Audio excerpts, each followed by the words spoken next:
In this lesson, we are going to discuss flows. Flows are Opus's way of changing component states automatically when another state changes. Before we can discuss that, we need to look at component identifiers, or IDs. As you would have seen in reactive tools in previous lessons, if you don't assign an ID to a component, you'll see a lot of identifiers in the IDs, GUIDs in the IDs. So if I open this dashboard and inspect DevTools, you'll see here at the bottom, container symbol has a key of a GUID value. So each component that doesn't have an ID specified in the JSON will get a GUID as its ID. So we can also opt to define IDs, and we do this when we want to do certain things. So far, you only know about flows, which we're learning in this lesson. In future lessons, there will also be other discussions about other reasons why I want to add IDs to components. So what I'm going to do is add a input and a label.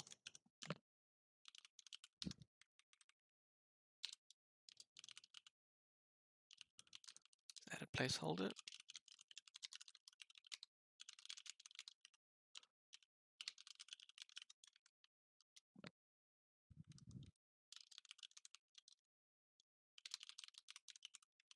So we have an input with a placeholder of what would you like to change the caption to, and a label with a caption of I'm a label. Make sure that doesn't break. Here we see our input and our label. And what we'd like to do is, whenever the input value changes, I want to change the caption of the label, obviously. So to do that, I can add flows to either component. Flows looks like this. It's always an array, so square braces. So what a flow looks like is it always has a from. Where am I flowing from? From which key am I flowing? To, that's where am I flowing? And to which key am I flowing? In this case, I want to take my own value, the input's value. So from key will be value. And I now want to change the label's caption. So this will be CPT. But of course, we need to tell it where to flow from and where to flow to. Now, when you place a flow, you can decide to place it on either the source or the target. Of course, in this case, the input will be the source of the flow because we're flowing to the label. And when you do that, you can decide to remove one of these, either from or to. If I remove from, I'm flowing from myself. If I remove to, it means I'm flowing to myself. So let's remove from. Now to, we need to specify the ID of the label.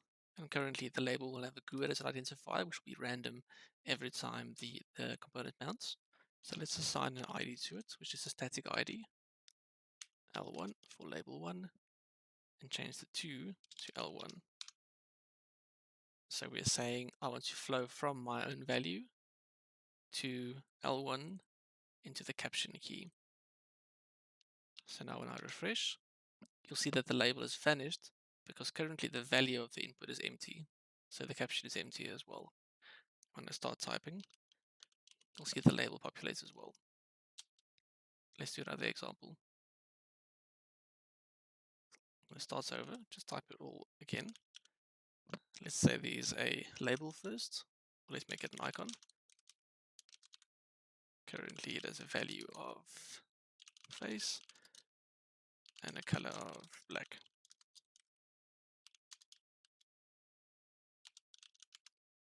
Then I'll add an input again.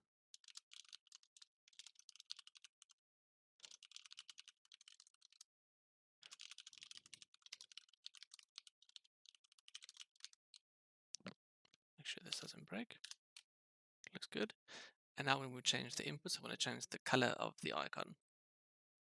So it works the same way, but now I'm going to put the flow on the receiver. So again, flows. It's an array,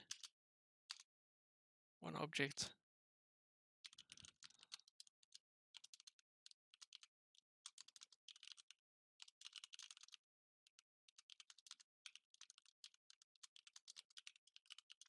when you're starting out and you don't understand these quite yet, you can always type out from key to and to key, and then from there figure out what you need to do. So we know we're flowing to ourselves. We want the icon to change. So to we can leave empty. We know we want to change our own color when the input's value changes. Now we need our ID. Now we're putting the ID on the source instead of the target. Input 1. So we're saying when input 1's value changes, we want to change our own color.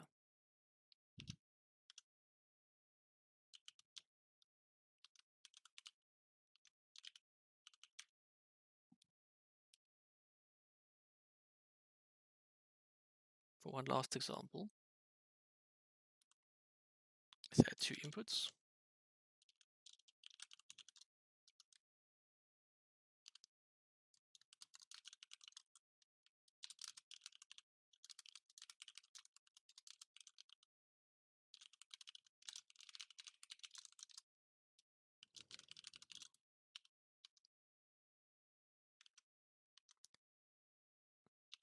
What we'll do now is when this input's value changes, I want to change the placeholder of this input.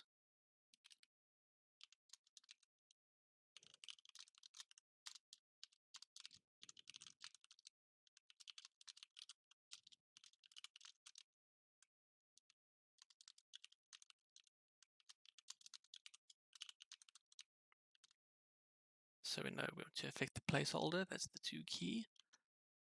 This is the target element's ID. So let's assign an ID.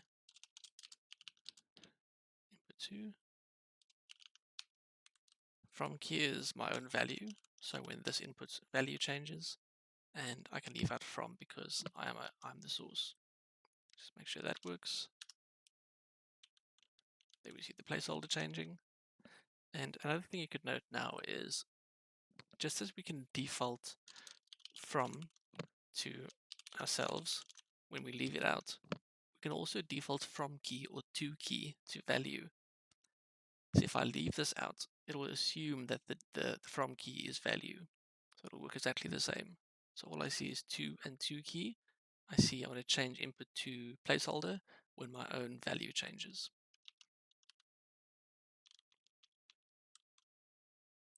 Let's remove this to key as well. So now we're saying whenever input 1 has value change, input 2 will have a value change as well, because both from key and to key are being defaulted to value.